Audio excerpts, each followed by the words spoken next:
A kú déédé àsìkò yìí. Kókó inú ìwé ìròyìn la mú wá fún yín láti inú àwọn ìwé ìròyìn ilé wa. Orúkọ tèmi ni Ọmọgbémisọ́lá ọmọ Alọ́gọ̀madẹ̀. Àjọ àwọn òṣìṣẹ́ níbi tí a ti rí Nigeria Labour Congress (NLC) àti Trade Union Congress (TUC) ti kéde èròǹgbà ìyanṣẹ́lódì jákèjádò orílẹ̀-èdè lórí bí wọ́n ṣe ná ààrẹ ẹgbẹ́ Joe Ajaero tí wọ́n tún gbé e lọ. Nínú àtẹ̀jáde òní ni wọ́n ti kéde ọjọ́ 8 oṣù kọkànlá, Ọjọ́rú tí ó ń bọ̀ fún ìyanṣẹ́lódì. Gẹ́gẹ́ bí ọ̀rọ̀ àwọn adarí àjọ alápapọ̀ yìí, wọ́n fún ìjọba àpapọ̀ ní ìbéèrè oníkókó 6, lára rẹ̀ ni kí wọ́n rọ kọmíṣánná ọlọ́pàá ìpínlẹ̀ Imo nípò àti adarí ọlọ́pàá agbègbè (Area Commander) fún bí wọ́n ṣe pàdé àmọ̀pọ̀ fìyà jẹ Ajaero àti àwọn àjọ òṣìṣẹ́ yòókù. Ìròyìn jábọ̀ wípé àwọn ọlọ́pàá gbé Ajaero kúrò ní ibi tí wọ́n ti ń ṣe ìfẹ̀hónúhàn lórí àìsan owó oṣù láti ọ̀dọ̀ ìjọba ìpínlẹ̀. Nígbà tí wọ́n ń fèsì, àjọ òṣìṣẹ́ fi ẹ̀sùn kan gómìnà ìpínlẹ̀ Imo Hope Uzodinma wípé ó lẹ̀dí àmọ̀pọ̀ pẹ̀lú kọmíṣánná ọlọ́pàá Mohammed Bade láti gbé Ajaero ní Ọjọ́rú. NLC ní gbogbo ìgbà ni gómìnà ń lo agbára jàgídíjàgan gẹ́gẹ́ bí irinṣẹ́ láti dojú ìjà kọ adarí àjọ òṣìṣẹ́ àti àjọ olókoòwò ní ìpínlẹ̀, bí wọ́n ti sọ wípé owó oṣù tí ó jẹ àwọn òṣìṣẹ́ ìpínlẹ̀ lásán ni àwọn ń béèrè lọ́wọ́ rẹ̀. Wọ́n fajúro sí ìgbésẹ̀ yìí bí wọ́n ṣe ké sí Ààrẹ Bọ́lá Tinubu láti dá sí i, ṣùgbọ́n iléeṣẹ́ ọlọ́pàá àti gómìnà sẹ́ wípé àwọn kò fi ọwọ́ ṣìkún òfin mú Ajaero. Iléeṣẹ́ ọlọ́pàá ní àwọn gbọ́ wípé àjọ òṣìṣẹ́ fẹ́ ti àwọn ibi tí ó ṣe pàtàkì bíi pápákọ̀ òfurufú pa. Bákan náà ni kọmíṣánná fún ìròyìn ìjọba ìpínlẹ̀ ní gómìnà kò lọ́wọ́ nínú mímú tí wọ́n mú Ajaero. Ó ní àwọn kan kàn fẹ́ mọ̀ọ́mọ̀ nàka àbùkù sí gómìnà ni. Ẹ̀kúnrẹ́rẹ́ ìròyìn yìí wà nínú ìwé ìròyìn Punch tó jáde lónìí. Akẹ́kọ̀ọ́ onípele tí ó gbẹ̀yìn láti iléèwé gíga Petroleum Training Institute ní ìlú Ẹfún, ìpínlẹ̀ Delta ni a gbọ́ wípé ó gan mọ̀nà nígbà tí ó ń ṣe àtòpọ̀ irinṣẹ́ agbára oòrùn solar panel sí òrùlé ilé alájà kan. Ìwádìí jábọ̀ wípé ìṣẹ̀lẹ̀ yìí wáyé ní ọjọ́ 19 oṣù kẹwàá nítòsí ilé ìfowópamọ́ kan ní agbègbè ibùdókọ̀ Warri. Ẹni tí ọ̀rọ̀ náà ṣojú rẹ̀ sọ fún akọ̀ròyìn wípé àkàbà onírin tí akẹ́kọ̀ọ́ yìí gùn dé ibi tí ó ti fẹ́ ṣiṣẹ́ ni ó lọ fi ara kọ́ wáyà òpó iná, èyí ló fa ìjàmbá. Ìwádìí náà tẹ̀síwájú wípé ẹnìkan tí ó ń kọjá lọ tí ó rí ìjàmbá yìí ni ó sáré mú àpòlà igi fi gbá àkàbà kúrò lára òpó iná kí wọ́n tó rí ààyè gbé akẹ́kọ̀ọ́ tí ó ń kọ ìdánwò ìkẹyìn rẹ̀ lọ́wọ́ lọ sí ilé ìwòsàn lójú ẹsẹ̀, ṣùgbọ́n wọ́n ní ẹlẹ́mìí gbà á ní kété tí ó dé ilé ìwòsàn. Ẹ̀kúnrẹ́rẹ́ ìròyìn yìí wà nínú ìwé ìròyìn Punch tó jáde lónìí. Agbẹnusọ fún ilé ìgbìmọ̀ ìpínlẹ̀ Ondo, Ọ̀nàrẹ́bù Ọlámídé Ọládìjí ti sọ wípé igbákejì gómìnà Lucky Ayédatiwa kò tíì ṣetán tọkàntọkàn fún ìlàjà tí yóò fagilé ìyọninípò rẹ̀. Bí a kò bá gbàgbé wípé ilé ìgbìmọ̀ fi ìwé ìtanilólobó ránṣẹ́ sí i fún àṣemáṣe lẹ́nu iṣẹ́, ṣùgbọ́n Ayédatiwa kàn sí ilé ẹjọ́ láti dènà ìgbésẹ̀ yìí. Gẹ́gẹ́ bí adarí ẹgbẹ́ ṣe gbé ìgbìmọ̀ dìde láti yanjú aáwọ̀ yìí níbi ìpàdé àlàáfíà láàrin ẹgbẹ́ òṣèlú ní ìlú Àbújá, ni àwọn adarí ti rọ̀ wọ́n kí wọ́n ti idà wọn bọ inú àpò fi ààyè gba àlàáfíà.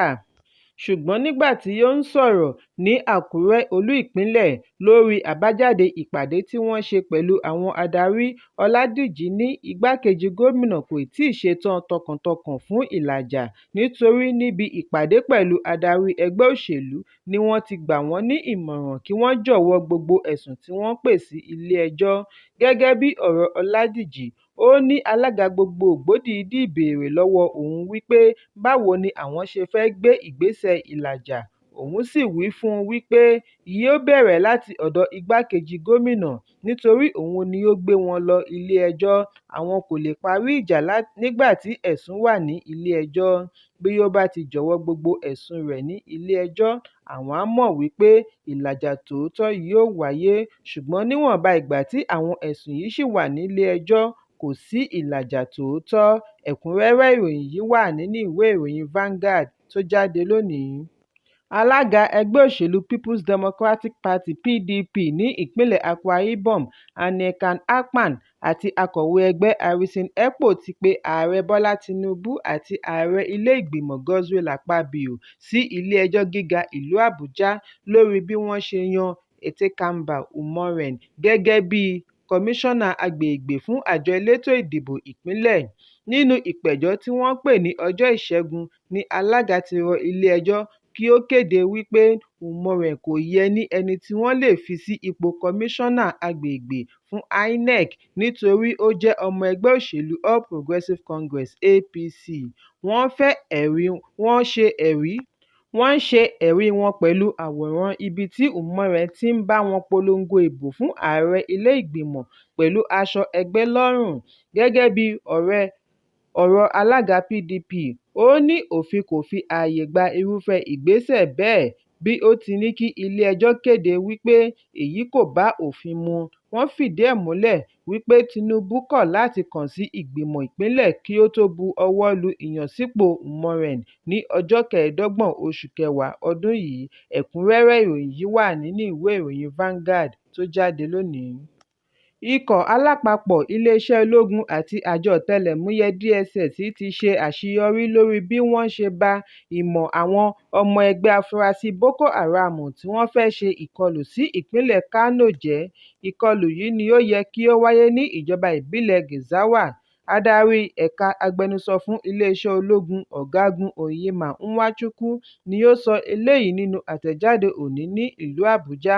Àtẹ̀jáde náà kà wípé àwọn àjọ méjèèjì tú ìmọ̀ àwọn afurasí ẹgbẹ́ Boko Haram ká bí wọ́n ṣe fi ọwọ́ ṣìkún òfin mú afurasí méjì nínú ìkọlù tí wọ́n ṣe sí ìpàgọ́ àwọn Boko Haram ní òwúrọ̀ kùtù òní, ọjọ́ Ẹtì, ní ikọ̀ ológun àti DSS ti rí àwọn ohun ìjà olóró gbà. Lára rẹ̀ láti rí ìbọn AK-47 5, aṣọ ológun, ìró ìdúgbàmù grenade ọlọ́wọ́ 6 àti bẹ́ẹ̀ bẹ́ẹ̀ lọ. Ẹ̀kúnrẹ́rẹ́ ìròyìn yìí wà nínú ìwé ìròyìn The Nation tó jáde lónìí. Calixte Nzawita, ẹni ọdún 71 láti orílẹ̀-èdè Rwanda, ni a gbọ́ wípé ó ti lo 54 ọdún tí ó ti ń dágbé látàrí wípé ó bẹ̀rù obìnrin. Ó bẹ̀rẹ̀ sí dá wà láti ọmọ ọdún 16 níbi tí ó ti ń dá sùn, dá jí, dá ṣe oúnjẹ. Ìbẹ̀rù tí àwọn onímọ̀ ìjìnlẹ̀ pè ní gynophobia ni wọ́n pè ní ìpayà, ṣùgbọ́n wọn kò kà á kún àrùn ọpọlọ. Nínú ìfọ̀rọ̀wánilẹ́nuwò ni Nzawita ti sọ ìrírí rẹ̀. Ó ní òun ti ara òun mọ́ inú ilé tí ó ní àyíká tí ó ga kí obìnrin má bàa súnmọ́ ọn. Ọ̀pọ̀ ìgbà ni àwọn alájọgbélé ti gbìyànjú láti ràn án lọ́wọ́, ṣùgbọ́n lọ́ọ̀kan ni wọ́n ti ń ta á lọ́rẹ nítorí kò gbà kí wọ́n súnmọ́ ọn.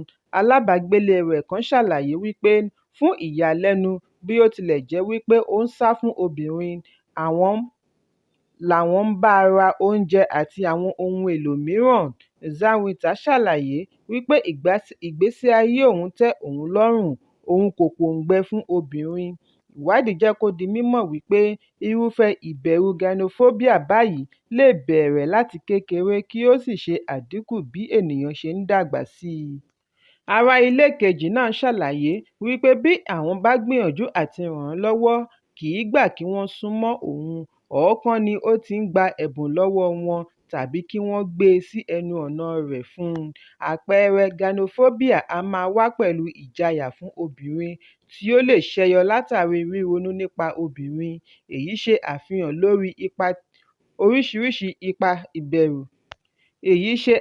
lórí ipa tí oríṣiríṣi ìbẹ̀rù tí a mọ̀ sí phobia lè ní nínú ìgbésí ayé ènìyàn. Ẹ̀kúnrẹ́rẹ́ ìròyìn yìí wà nínú ìwé ìròyìn The Guardian tó jáde lónìí. Ìlúmọ̀ọ́ká òṣèré ilẹ̀ Nàìjíríà Eniola Badmus ti kéde wípé òun kò tíì lọ́kọ. Lórí ẹ̀rọ abánidọ́rẹ̀ẹ́ Instagram tí ó ti fagilé báyìí ni òṣèrébìnrin ẹni ọdún mẹ́rìndínláàádọ́ta yìí ti ṣe àfihàn wípé òun kìí ṣe àfihàn ọ̀rẹ́kùnrin tàbí ọ̀rọ̀ rẹ̀ lórí ẹ̀rọ ayélujára nítorí òun kò ní wọn. Ẹ jẹ́ n kà á bí ó ti kọ ọ́ ní èdè Gẹ̀ẹ́sì.